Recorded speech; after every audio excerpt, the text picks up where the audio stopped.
오늘도 우리 사는 이야기 찾아주셔서 감사합니다.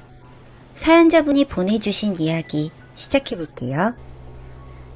저의 가정환경은 아주 엉망진창이었습니다. 매일 술만 먹으면 폭력을 휘두르는 아버지, 하루하루 두려움에 떨며 멍이 앉는 곳을 찾기 힘든 엄마. 처음엔 아버지의 폭력은 엄마만을 향했습니다. 하지만 제가 점점 커갈수록 밥숟가락을 쥐어진 손가락이 엄마를 닮았다고 맞고, 앉아있는 모습이 엄마 같다고 기분 나쁘다고 맞고, 돈도 멋보러 오는 주제에 밥이나 축낸다고 밥 먹다가 맞기까지 했어요. 그러다 말도 안 되는 이유들 따위도 사라지고 아버지의 무차별한 폭력들은 저에게도 시작되었죠. 도망치고 싶었습니다. 하루는 때리는 아버지를 피해 몸을 숨기다가 방구석에 몰려 더 이상 도망갈 수 없게 되었을 때 손에 잡히는 두꺼운 책, 그 책으로 있는 힘껏 아버지의 머리를 향해 휘두른 후 맨발로 집을 뛰쳐나와 있는 힘껏 달렸습니다. 하지만 저는 얼마 가지 못해 아버지께 붙잡히고 말았고, 그 어둡고 컴컴한 골목길을 두텁고 거친 아버지 손에 머리끄댕이를 붙잡힌 채로 질질 끌려 집 안으로 던져졌고, 열받은 아버지의 폭언은 더 심해지고 폭력은 더 강해지셨죠. 주변 이웃 아주머니들께서도 신고도 해보고 아저씨들도 시끄러운 소리에 집으로 들어와 아버지를 말려도 보았지만 소용없었어요. 말리던 아저씨를 되려 폭행해서 일만 더 커질 뿐이었고, 신고해봤자 엄마의 거짓 진술로 아버지는 금세 다시 집으로 돌아오셨죠. 그저 엄마와 저는 제발 오늘만은 때리지 말기를 바랄 뿐이었습니다. 그렇게 지옥 같은 하루하루를 보내다가 저는 취직을 하게 되었지만 아버지의 허락이 필요했습니다. 합격한 직장과 집과 거리가 멀었고 입사를 하려면 집을 나가야 했거든요. 합격 소식을 말할 기회를, 타이밍을 찾아야 했어요. 아버지께서 술을 드시지 않는 날을, 기분이 덜 나쁜 날을 기다렸습니다.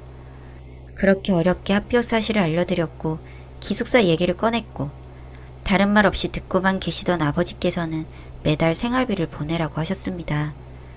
그렇지 않으면 출근도 못하게 해버리겠다고 하시며 술잔에 술을 채우셨어요. 저는 마음이 다급해지기 시작했습니다. 저 소주 한 잔이 아버지 입에 닿기 전에 대답을 끝내고 자리를 일어나야 한다는 압박감에 다른 생각을 할 여유도 반항할 깡도 없었거든요.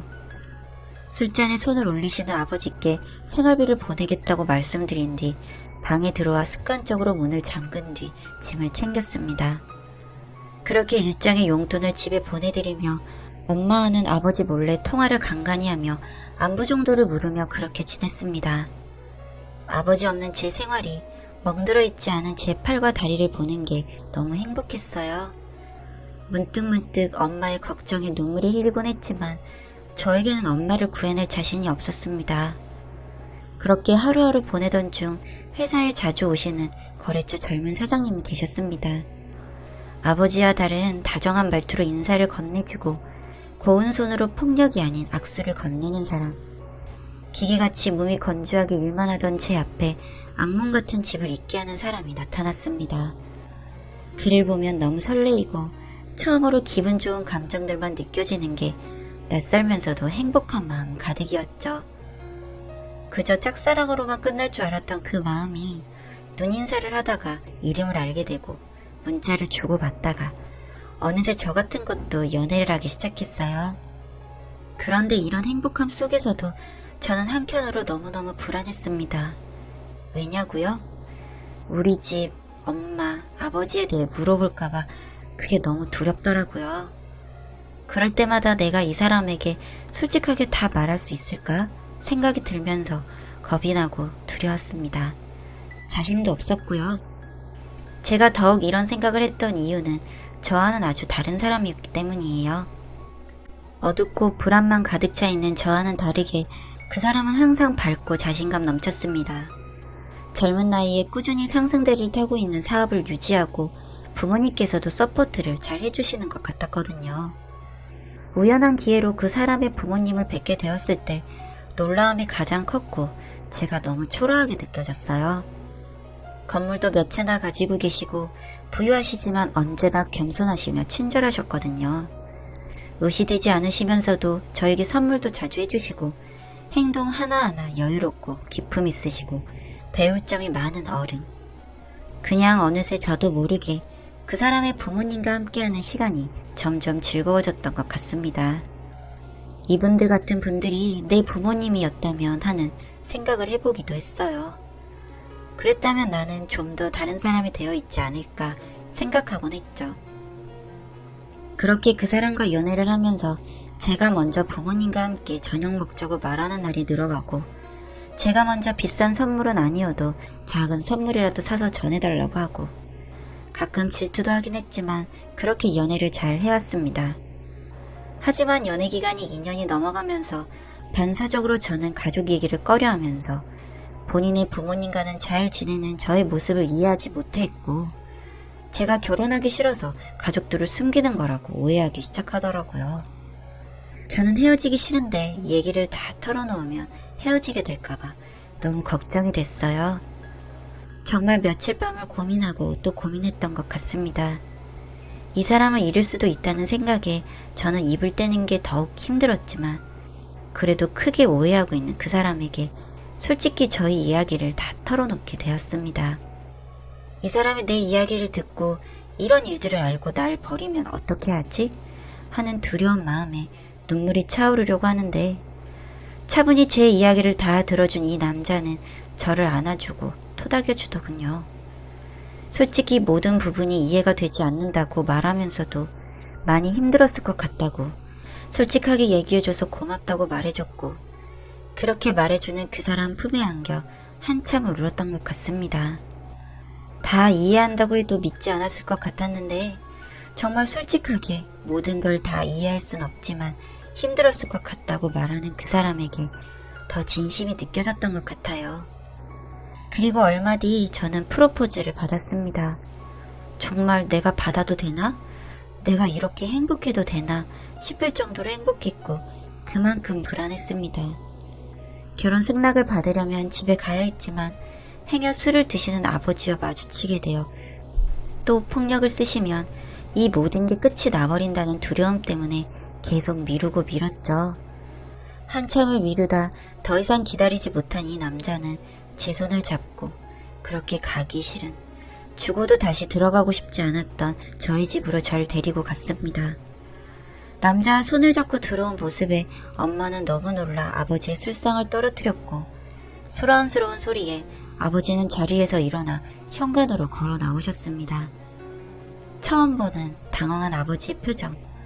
저는 그저 사시나무 떨듯 온몸을 떨며 서 있을 뿐이었습니다.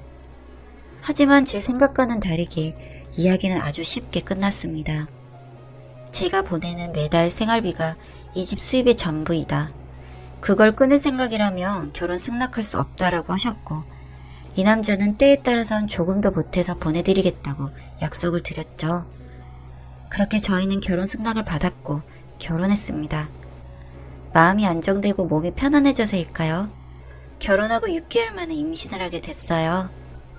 시어머니께서 꽃바구니까지 보내주시며 축하해 주셨습니다. 항상 부담스럽지 않을 정도로 저를 챙겨주시며 곁에서 항상 응원해 주시는 시어머니, 시아버지, 그리고 남편은 정말 어린아이처럼 방방 뛰어다녔을 정도로 너무너무 좋아했습니다. 그렇게 결혼 생활은 완벽하게 행복해지는 줄 알았습니다. 결혼 후에도 약속한 생활비를 꼬박꼬박 보내드렸고 별다른 큰일도 일어나지 않았으니 저는 정말 그런 줄만 알았어요. 그런데 어느 날 엄마에게 연락이 왔습니다.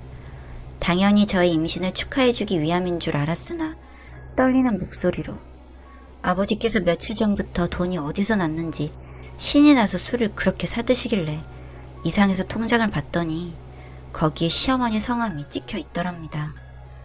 누가 뒤통수를 때린 것처럼 머리가 멍해지며 순간 아무 생각이 들지 않았어요. 손이 벌벌 떨리며 이 행복이 이대로 깨지는 건가 하는 불안함이 들고 정말 창피하다 못해 죽어버리고 싶었습니다. 뱃속의 아이에게 미안하지만 정말 제 심정이 너무너무 죄송하고 또 죄송해서 극단적인 생각이 제일 먼저 떠올랐어요. 엄마에게 당장 아버지 핸드폰에서 시부모님 번호 삭제하라고, 엄마도 연락처 당장 지우라고 언성을 높였고, 그저 알겠다고 미안하다고 면목 없다고만 말하시는 임신한 딸에게 고작 저런 소식이나 전하는 엄마가 너무나 미웠습니다. 그날 남편에게 빌었습니다. 제발 용서해달라고. 정말 몰랐다고. 초점을 잃은 채 멍해진 눈으로 그저 미안하다고 잘못했다고 하는 저를 보고서는 남편이 많이 놀랐는지 저를 이렇게 앉히고서 무슨 일인지 물었습니다. 상황을 들은 남편은 본인이 확인해 보겠다고, 괜찮다고, 일단 진정하고 있으라고 하고 통화를 하러 밖으로 나갔습니다. 이혼당하면 어쩌지? 버림받으면 어쩌지? 하루 종일 온갖 걱정을 하면서 벌벌 떨던 제 걱정과는 다르게 다행히 그런 말까진 꺼내지 않아준 남편이 고마웠습니다. 남편은 별일 아니라고 신경 쓰지 말라는 말로 이 일을 무마시키려 했지만 저는 그렇게 쉽게 정리가 되지 않았습니다. 며칠을 죄송해서 연락도 드리지 못한 채 고민만 했던 것 같아요. 그러다 남편이 회사 갔을 때 혼자 시부모님 댁에 찾아갔습니다. 아무 일 없다는 듯이 밝게 나오시는 시어머니. 그 모습에 눈물이 왈칵 쏟아졌습니다. 현관에 그대로 주저앉아 어떻게든 돈을 모아서 빠르게 다시 갚아드리겠다고 시어머니 손을 잡고 중얼거렸습니다. 정말 어떻게 찾은 안정이고 행복인데 이렇게 다 무너지는 건가 싶고 억울하고 세상이 다 싫고 눈물이 막 뚝뚝 떨어졌습니다. 듣고 계시던 어머니께서 남편에게 얘기는 대충 들었다고 하시면서 말씀하셨습니다. 새아가야, 내가 너한테 좋은 거 하나 사줬다고 생각하고 잊어버린 지 오래인 돈이야. 그거에 이렇게 마음 쓰면서 스스로를 힘들게 하지 말아라. 네가 이렇게 이 문제로 힘들어하는 걸 보니 내가 다음부터는 다신 이런 일 만들지 않을 테니까 네 마음부터 추스리렴. 괜히 내가 한 일에 네가 마음고생을 심하게 한 것 같아. 내가 너무 미안하구나. 라고 하시는데 저는 온몸에 기운이 다 빠지는 기분이었습니다. 뭔지 모를 안도감과 받아본 적 없던 애정어린 위로 때문인지 저는 울음을 그치지 못하고 어린아이가 엄마에게 투정 부리듯 꺽꺽거리며 울고 있었습니다. 거실에 앉아 울음을 멈추고 진정을 하고 있는데 엄마에게 전화가 왔어요. 받기 싫어서 핸드폰을 집어넣으려는데 시어머니께서 고개를 끄덕이시더니 대신 전화를 받으셨습니다. 시어머니께서는 며느리가 임신 초기에 스트레스에 민감할 때라 당분간 본인 집에서 봐줄 생각이라고 너무 걱정 안 하셔도 되고 잘 돌보겠다고 하셨습니다. 제가 전화를 피할 이유를 만들어 주시려는 것 같았어요. 괜히 마음이 든든해지고 편안해졌습니다. 저녁이 되고 볼일을 보고 돌아오신 시아버지께서는 퉁퉁 부어오른 제 얼굴을 보시더니 시어머니께 눈치를 주시며 안방으로 데리고 들어가셨어요. 잠시 후 시어머니께서는 큰 소리로 웃으며 나오시고 시아버지께서는 머쓱하신지 헛기침을 하시면서 소파에 앉으셨죠. 아무래도 시어머니께 혼나서 울어가지고 얼굴이 퉁퉁 부어있는 줄 아셨나봐요. 정말 이곳에 이렇게 있으면 저는 다른 사람이 되는 것 같아요. 아무 일 없던 사람처럼 말이죠. 눈은 퉁퉁 부어가지고서는 저도 같이 막 웃었습니다. 그리고 퇴근 후 남편도 저를 데리러 시댁으로 왔어요.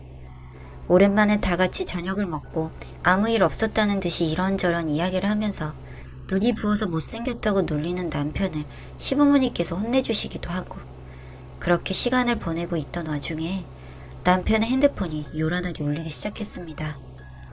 아버지께서는 술을 마시고 제 남편에게 전화를 걸어 시부모님 연락처가 없어졌으니 내놓으라고 돈 받아야 하는데 누가 내 핸드폰에 연락처를 싹 지워버렸다고 도둑년놈들이라며 폭언을 하기 시작하고 시부모님 성함을 말하며 집 찾아내겠다며 소리소리를 지르셨습니다. 남편은 통화 볼륨 소리를 계속 줄였지만 전화기를 넘어 새어나오는 아버지 목소리는 줄어들지 않았습니다. 순간 분위기는 싸해졌고 침묵만이 맴돌았습니다. 저는 손톱을 물어뜯으며 배에 손을 얹고 불안함을 감추지 못한 채로 계속 왔다 갔다 거렸죠. 계속 듣고만 있던 남편은 전화를 그냥 끊어버리더라고요. 그러자 이번엔 엄마의 전화로 다시 걸려왔습니다. 남편은 다시 전화를 받았고 겁이 잔뜩 든 엄마의 목소리가 들렸습니다. 지금 너희 신혼집 근처라고. 제발 그냥 번호 다시 알려주면 안 되겠냐고. 너무 미안하고 염치 없지만 제발 부탁한다는 엄마의 목소리. 모든 내용을 듣고 계시던 시아버지께서 본인 연락처를 전해드리라고 말씀하셨고 남편은 엄마에게 번호를 알려드렸습니다. 아버지의 난동은 연락처를 전해주고 그걸로 그날은 끝이 났습니다. 불안해하는 저의 손을 잡고 시어머니께서 말씀하셨어요. 계속 이렇게 살 순 없을 거라고요. 저도 알고 있어요. 이제 저도 엄마잖아요. 저는 제 아이를 지키고 싶어요. 엄마처럼 되고 싶진 않아요. 저는 이제 제 아이와 남편이 더 중요해요. 엄마처럼 되지 않으려면, 내 아이에게 보호막이 되어주려면 제가 좀 더 명확하게 끊어내야겠죠. 이해하지 못하던 남편도 어느새 이해한다고 저를 위로해 주더라고요. 저희는 지금 이사를 준비 중입니다. 이런 생각과 이런 감정을 느끼게 해주고 눈치 보지 않고 결단을 내릴 수 있게 옆에서 도와주는 남편과 시부모님을 만나게 돼서 다른 사람도 아닌 저를 위해 이사를 생각하고 원하는 곳으로 이사를 갈 수 있게, 그 전에는 상상도 할 수 없던 일들을 이제는 이렇게 결정할 수 있게 되었습니다. 친정에서 오는 연락은 계속 받지는 않고 있어요. 하지만 남편은 저의 마음 한켠에 자리 잡은 엄마에 대한 미안함을 알고 있는지 엄마 통장으로 아버지 몰래 입금해 드리고 있더라고요. 저한테는 비밀로 하고 몰래 드린다고 드리고 있는데 너무 티가 나서 모르는 척 하느라 제가 더 힘드네요. 그 돈 모아서 엄마가 경제력이 생겨서 조금 더 힘이 생기기를, 그때가 오기를 응원하고 있습니다. 제 남편에게 항상 너무 감사하고 또 고맙고 미안한 뿐입니다. 이 행운을, 행복을 당연히 여기지 않고 감사한 마음을 소홀히 하지 않고 항상 잘할게요. 항상 감사할게요. 친부모를 버린 저 같은 여자도 행복할 자격 있을까요?